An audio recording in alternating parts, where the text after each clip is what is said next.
On Saturday, the final day of the All-American, fishermen again faced bone-chilling temperatures and breezes that pushed the thermometer down below freezing. This was the day that O.T. Fears had dreamed of so often. Going into the final day of the All-American with the lead, and a commanding lead at that. Some thought that all O.T. had to do to win was show up and weigh in on time to claim the $100,000 prize. But James Allen hadn't conceded defeat. He had different thoughts. Years of tournament experience told him that anything can happen in a bass tournament, especially if you're willing to gamble. Allen started his 70-mile run back to his hot spot of the day before, confident that if his fish were still there, he could win. But then the unforeseen occurred. The locks that Allen had worried about from day one of practice on robbed him of 45 minutes of precious fishing time due to a delay in locking through. The wait was emotionally draining on Allen. But undaunted by the long wait at the docks, Allen finally got back to his fishing spot and went back to work. His third cast of the day produced a beautiful 5-pounder, and he once again felt the adrenaline flow as he closed the gap on Fears' lead. Meanwhile, Fears had returned to the spot that had been so good to him the day before, only to find that the conditions had completely changed. The fishing pattern that had worked so well yesterday was useless. That was just the beginning of a very long day for Fears. Although he had lost time at the start of the day, Allen had wasted no time in getting back to his productive pattern of the previous day. Since his early morning 5-pounder, he had added 2 more bass, one slightly larger than the first and another going about 2 pounds. Ray Bargee was back crankbaiting the upriver wing dams again and again boating fish, but he needed more weight to close the gap between he and Fears. Another story was developing on the Arkansas River. Ray Sedgwick, in 25th place yesterday, was putting together a near-record fishing round and making his move at the leader. While many of the fishermen seemed to be having a better day, day 1 leader Fears was struggling. Back at Little Rock Statehouse Convention Center, a crowd was gathering to see who would win the prestigious Redman All-American. Day 2 of competition showed a considerable jostling around for the top 10 spots. Ron Sheffield, who had started the day in 3rd, couldn't get the good fish and slipped to 10th place with a 2-day total of 15 pounds, 7 ounces. While Jim Bitter also held on to his first day position, finishing in 8th and collecting $2,000 for his 2-day catch totaling 17 pounds. Ray Sedgwick's hard charge at the leader fell short. His 2nd day catch of 19 pounds, 3 ounces was the 2nd best round of the All-American and boosted him to 7th place, worth $2,500.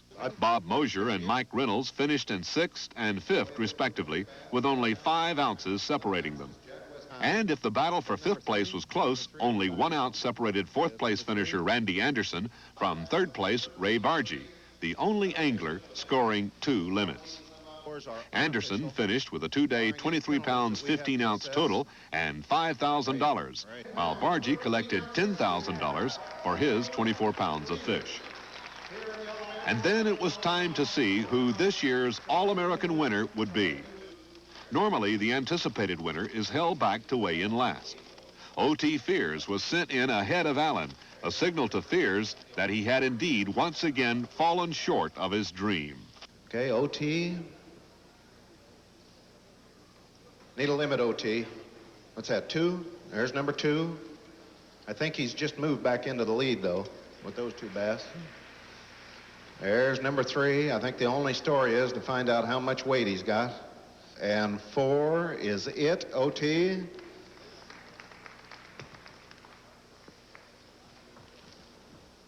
We're going to weigh these 4. O.T. Fears right now, 21.9.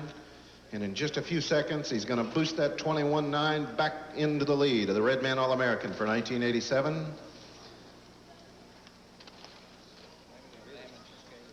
You say what? Maybe they'll damage the scales.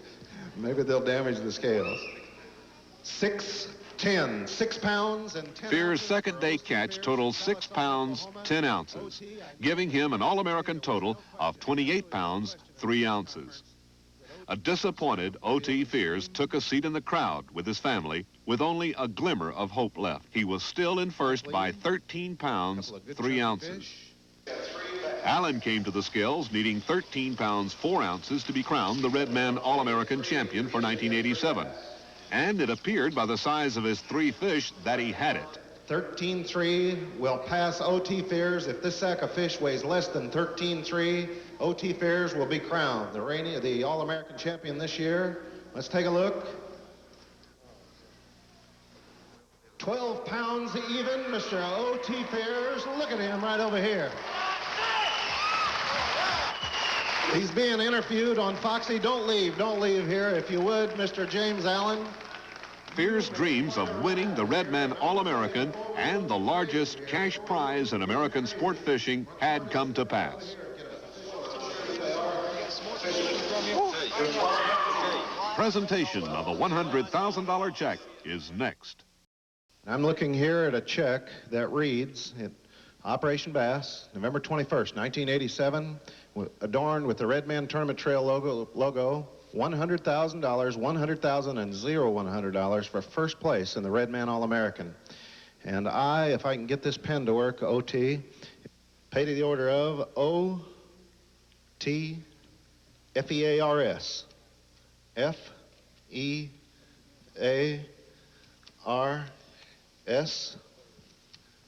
the third. O.T. Fears the third, and I'll sign it.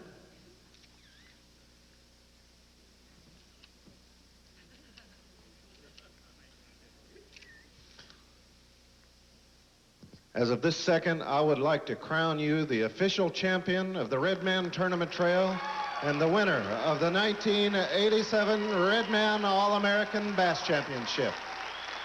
O.T. Fears. Fishing with Orlando Wilson has been brought to you by the Heartbeat of America, today's Chevy truck, who invite you to test drive the 1988 Chevy pickup at your Chevy dealers. Zebco and Quantum Reels and Rods and Motor Guide Trolling Motors, precision engineered by Zebco. Evinrude Outboards, the hottest outboards in Bass Country. And by Ranger Boats, we still build them one at a time.